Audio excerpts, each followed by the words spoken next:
स्वाध्याय प्रेमी सभी साथियों को संबोधि श्री का जय जिनेन्द्र नमस्कार। निर्जला द्वार हमें बहुत कुछ ज्ञान दे रहा है। निर्जला द्वार में चल रही है परिग्रह की बात। पंडित बनारसी दास जी बता रहे हैं कि ज्ञानी आत्मा परिग्रह में रहते हुए भी निष्परिग्रही होता है।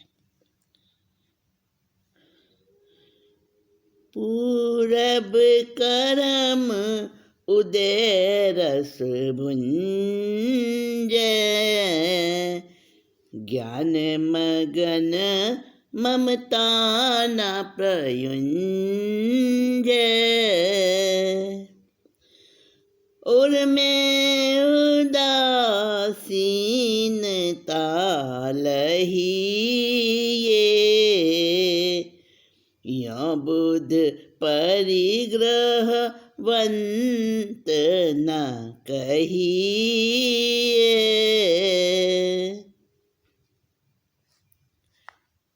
उदाहरण देकर समझाया है कि पूर्व कर्म जो अज्ञान अवस्था में जब वो सम्यक दृष्टि नहीं था, उस आत्मा ने अज्ञान अवस्था में जो पूर्व कर्म बांध लिए थे, अब वो उदय में आते हैं। अब वो सम्यक दृष्टि बन गया है, तो कर्म तो उदय में आएंगे ही आएंगे जो बंधे हैं पहले से। जब वो कर्म पहले बंधे हुए उदय में आते हैं तो सुख दुख दोनों ही भोगता है। ज्ञानी आत्मा सुख भी भोगता है, दुख भी भोगता है, क्योंकि उदय रस भुंजे। अब उदय रस में तो साता भी आएगा, असता भी आएगा। ज्ञान मगन ममता न प्रयुंज, अर्थात क्योंकि अब उसके अंदर ज्ञान हो गया है, भेद विज्ञान की समझ आ गई है, स्व और पर उसको प्रत्यक्ष हो चुके हैं, तो इसलिए वो ज्ञान में ही मगन रहता है, अपने उस आत्मभाव में ही रहता है। और राग या द्वेष, सुख का कर्म उदय में आ रहा है तो उसको राग नहीं होता, और दुख का कर्म उदय में आ रहा है तो उसको कष्ट नहीं होता, द्वेष नहीं होता। उनमें उदासीनता लहिए, और उदासीनता का मतलब यहाँ पर है वैराग्य भाव। अंदर में उसके वैराग्य भाव रहता है, इसलिए वो ज्ञानी मस्त रहता है और उसको परिग्रह का दोष नहीं लगता। वो परिग्रह के बीच में रहता हुआ भी निष्परिग्रही कहलाता है।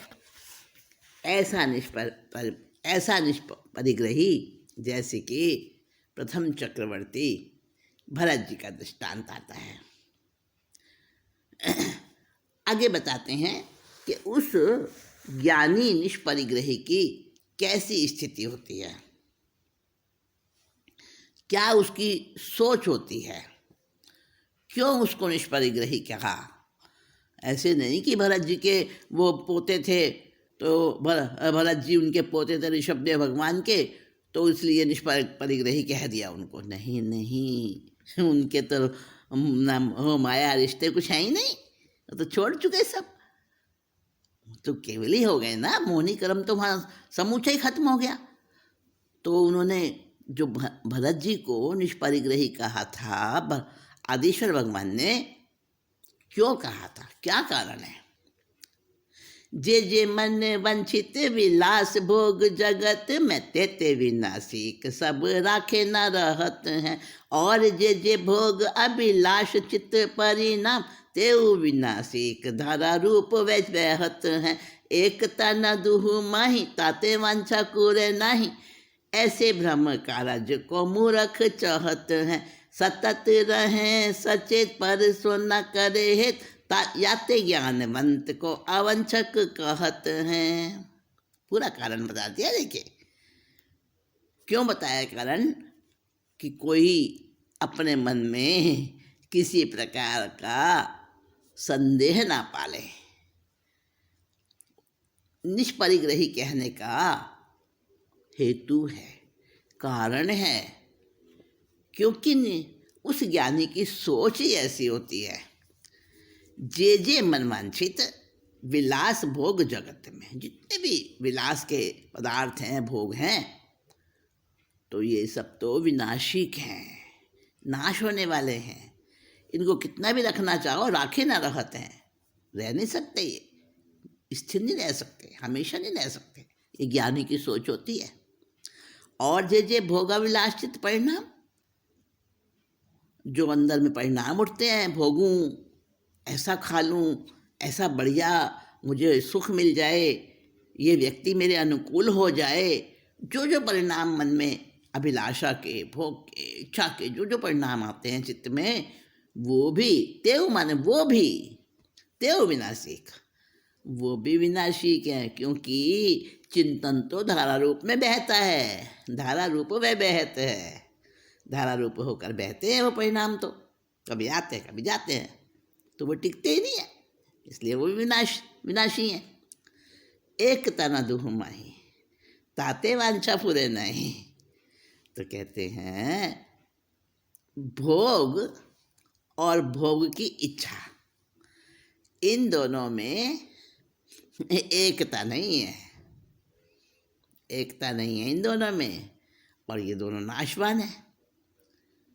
इच्छा अलग है और भोग अलग है, दोनों नाशवान है। तो ज्ञानियों की भोगों में अभिलाषा ही नहीं उत्पन्न होती। एकता न दुहु माही ताते वांछा फुरे नहीं, उनकी अभिलाषा ही नहीं होती है। फुरे माने उत्पन्न होना। ऐसे ब्रह्म कारज को मूर्ख चढ़ता है। तो इसमें तो फालतू का, बेकार की, मतलब कहते हैं ना कि उठा पटक है, बस फालतू की, व्यर्थ का कार्य है ये तो। इसलिए ऐसे व्यर्थ के कार्यों को कोई मूर्ख ही चाहना करता है, अर्थात कोई मूर्ख ही वैसे कार्य करता है, वैसा चिंतन, वैसे कार्य। तो ज्ञानी तो मूर्ख है नहीं, वो तो ज्ञानी है। सतत रहे सचेत पर सो न करे हेत, सतत लगातार वो सचेत रहता है और अपने सिवा किसी अन्य से हेत नहीं करता, उधर की तरफ राग रखता ही नहीं, दृष्टि रखता ही नहीं। याते ज्ञानवंत को, याते माने इसलिए ज्ञानवंत अवंचक कहलाता है, निष्परिग्रही कहलाता है, अभिलाषा रहित कहलाता है, निर्वंचक कहलाता है। देखिए, ठीक है। और दृष्टांत दे रहे हैं, बड़ा सुंदर दृष्टांत दिया है। जैसे फिटकड़ी लौज हरण की पुटी बिना, श्वेत वस्त्र डालिए मझीठ रंग नीर में, भिग्यो रहे चिरकाल सर्वथ न होई लाल, भेदे नहीं अंतर सुफेदी रहे चीर में, तैसे समकितवंत राग द्वेष मोह बिन, रहे निशि वासर परिग्रह की भीड़ में, पूरब करम हर नूतन न बंध कर, जाचे न जगत सुख राचे न शरीर में। उदाहरण कितना सुंदर दिया है। आज तो जमाना कुछ अलग है, कई तरह के चीज़ें आती हैं, लेकिन पहले समय में जब रंगते थे ना कपड़ा, बहनें बहुत जानती हैं चीज़ को, तो कपड़ा रंगते थे, तो किसी कपड़े को लाल रंग में रंगना है, सफ़ेद कपड़े को, तो उसमें लाल रंग भी डाला जाता, और उसको पक्का करने के लिए फिटकड़ी, लौद, हरड़े की छोटी सी थोड़ी सी मात्रा, पुट जिसे पुट कहते हैं, वो भी डाली जाती। अब कोई कपड़ा रंगने बैठा कोई व्यक्ति, और उसने सफ़ेद कपड़े को पानी में डाला और पानी में लाल रंग भी डाला, तो फिटकड़ी या लौद या हरड़, इनकी पुट डालनी पड़ती है। पुट यानी थोड़ी सी मात्रा, तो वो भी डालनी पड़ती है साथ में। तो फिटकड़ी, लौद अथवा हरड़ की पुट बिना, वो तो डाले नहीं उसने कोई तीनों में से कोई भी वस्तु, और सफ़ेद वस्त्र डाल दिया पानी में, और मजीठ रंग भी डाल दिया। मजीठा रंग, मजीठा रंग यानी लाल वाला रंग, गहरा लाल रंग, उसको मजीठ रंग कहते हैं। डाल दिया और कपड़े को उसमें भिगो दिया। भीगो रहे चिरकाल, सर्वथ न हो लाल। वो भीगा रहता है, लाल होता ही नहीं, बहुत देर हो गई, लाल होता ही नहीं। भेदे नहीं अंतर, सफ़ेदी रहे चीर में। चीर कहते हैं वस्त्र को। तो उस सफ़ेद कपड़े में लाल रंग चढ़ता ही नहीं है, अंदर में सफ़ेद ही सफ़ेद रहता है वो तो, क्योंकि उसके अंतर में फिटकड़ी या लौद या हरड़ की पुट के बिना वो लाल रंग उस पर चढ़ता ही नहीं है, वो अंदर में सफ़ेद ही रहता है। ये उदाहरण दिया। जिस प्रकार से वो वस्त्र लाल नहीं होता है, सफ़ेद ही रहता है बिना फिटकड़ी वगैरह डाले हुए, उसी प्रकार से तैसे, तैसे माने उसी, इसी प्रकार समकितवंत राग द्वेष मोह बिना, क्योंकि उसके अंदर न राग है, न द्वेष है, न मोह है। तीन चीज़ें यहाँ बताई थी ना, फिटकड़ी, लौद और हरड़। वैसे ही उसी के अनुसार तीन बातें यहाँ बता दी, राग द्वेष मोह। न उसमें राग है यानी फिटकड़ी जैसा, न उसमें द्वेष है लौद जैसा, और न उसमें हरड़ का गुण है मोह जैसा। तो राग द्वेष मोह है ही नहीं उसके अंदर, वो तो ज्ञानी है ना। रहे निशिवासर परिग्रह की भीड़ में, और जैसे वो सफ़ेद कपड़ा बहुत देर तक उस लाल रंग के पानी में डूबा रहता है, निशिवासर यानी रात और दिन डूबा रहता है, रात और दिन, उसी प्रकार वो समकितवान आत्मा परिग्रह की भीड़ में, खूब परिग्रह चारों तरफ बिखरा हुआ है, परिग्रह की भीड़ में वो रहता हुआ भी नहीं उसके अंदर रंग चढ़ता, जैसे कपड़े में रंग नहीं चढ़ रहा है, क्योंकि उसके अंदर लौद, फिटकड़ी, लौद और हरड़, इसकी मात्रा नहीं है ना, इसलिए रंग चढ़ ही नहीं रहा। उसके अंदर राग द्वेष नहीं है, मोह नहीं है, तो नहीं चढ़ता, परिग्रह की भीड़ में रहता है। फिर भी पूरब कर्म हारे, नूतन न बंध करे, उसका स्वभाव ही पड़ गया है कि पहले के करे हुए जो कर्म है उनको तो वो नष्ट कर देता है, हरण कर लेता है, नया बंध नहीं करता कर्मों का। जाचे ना जगत सुख, और संसार का सुख भोगों को वो कोई इच्छा ही नहीं करता, याचना ही नहीं करता। या जाचे माने याचना करना, मांगना, अभिलाषा करना, ना ही उसको ज़रूरत ही नहीं है जगत सुख की। और राचे ना शरीर में, और शरीर में भी कोई इसको राग नहीं होता, तल्लीन नहीं होता शरीर के साता में भी। तो राग द्वेष मोह रहित होने के कारण सम्यक दृष्टि जीव परिग्रह आदि का संचय रखते हुए भी निष्परिग्रही ही रहता है। देखिए उदाहरण कितना सुंदर दिया है, और बता रहे हैं, और उदाहरण देके बता रहे हैं। जैसे काहू देश को बसैया बलवंत नर, जंगल में जाई मधु छत्ता को गहतु है। वाको लपटाही चहूँ और मधु मच्छी कापे, कंबल की ओट सो अडंकित रहतु है। तैसे समकित शिव सत्ता को स्वरूप साधे, उदय की उपाधि को समाधि सी कहतु है। पहिरे सहज को सनाह, मन में उत्साह ठाने सुख राह, उद्वेग न लहतु है। देखिए क्या कह रहे हैं। जैसे काहू देश को बसैया बलवंत नर, कोई देश का कहीं का निवासी है और बड़ा बलवान है कोई व्यक्ति, और जंगल में जाता है, जंगल में जाई मधु छत्ता को गहतु है। अब मधुमक्खियों का छत्ता लग रहा है एक पेड़ के ऊपर, अब उसको शहद लेना है उस छत्ते में से, तो वो क्या करता है,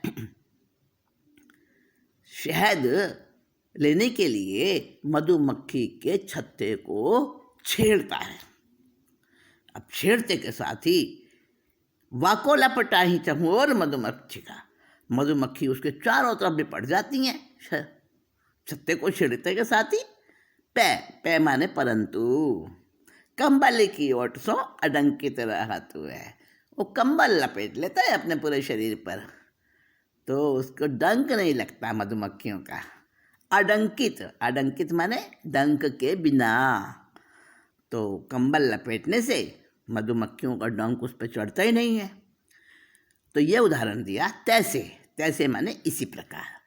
तैसे समकिति शिव सत्ता को स्वरूप साधे, और अपने आत्मा की सत्ता का स्वरूप उसने साध लिया है, उसके अंदर में वो विराजमान है। अपनी आत्म सत्ता रहती तो सबके अंदर है, मेरे में भी है, आप में भी है, लेकिन किसने उसको कितना ग्रहण किया है वो अलग अलग है ना। तो समकिति जीव, ज्ञानी जीव, सम्यक दृष्टि जीव, वो क्या करता है, उसने शिव सत्ता, जैसे उसने कंबल ओढ़ रखा है, कंबल की वजह से मधुमक्खियों का डंक नहीं लगता उसको, वैसे ही ज्ञानी जीव, सम्यक दृष्टि जीव, उसने आत्मा की सत्ता को में चारों तरफ उसने उसी में है, वो उसी में जीता है, स्वरूप साध लिया है उसने। उदय की उपाधि सो समाधि कहत हुए, जो उसको सुख या दुख जैसे भी कर्म का उदय आ रहा है, तो उदय की उपाधि यानी जो जो कष्ट उसको मिल रहे हैं कर्म की वजह से, उसको समाधि मानता है, उपाधि को समाधि मानता है, यानी दुख को भी सुख रूप में समझता है। पहले सहज को सनाह मन में उछाह, और वो क्या करता है, मोक्ष मार्ग को ही साधता है। ज्ञान का स्वाभाविक उसने वो मतलब कवच पहन रखा है एक प्रकार से, बख्तर कवच, सनाह, सनाह कहते हैं कवच, बख्तर, उर्दू में बख्तर कहते हैं उसको दूसरी भाषा में, और अपने को कह दो तो कवच, चारों ओर उससे रक्षा करने वाला रक्षक, तो उसने वो पहना हुआ है सहजता का, सहजता का उसने वो कवच धारण किया हुआ है, और मन में उत्साह, और अपने आनंद में, आत्मा के रस में, आनंद में, अमृत में डूबा हुआ है। ठाने सुख रहा उद्वेग न लहत है, और उसके अंदर तो हमेशा आनंद और सुख का मार्ग उसी में वो चल रहा है, उसी में बह रहा है, और आकुलता है ही नहीं। उत्साह माने उत्साह है उसके अंदर, और उसी राह पे चल रहा है। उद्वेग तो है ही नहीं, उद्वेग को वो ग्रहण ही नहीं करता है, तो उसको उपाधि यानी व्याकुलता व्याप्ति ही नहीं है, उसको स्पर्श ही नहीं करती है, और इसीलिए उदय की उपाधि सम्यक ज्ञानी के लिए निर्जरा का हेतु बन जाती है। और उदय की उपाधि यानी उदय होने वाले कर्मों का सुख दुख, वो भोग की आकांक्षा सब उनके लिए क्या बन जाती हैं, चरित्र और तप बन जाती हैं, उनकी उपाधि भी समाधि बन जाती है। और कहा कि ज्ञानी जीव तो सदा ही अबंध रहता है। ज्ञानी ज्ञान मगन रहे, रागादिक मल खोई, चित्त उदास करनी करे, कर्म बंध नहीं होई।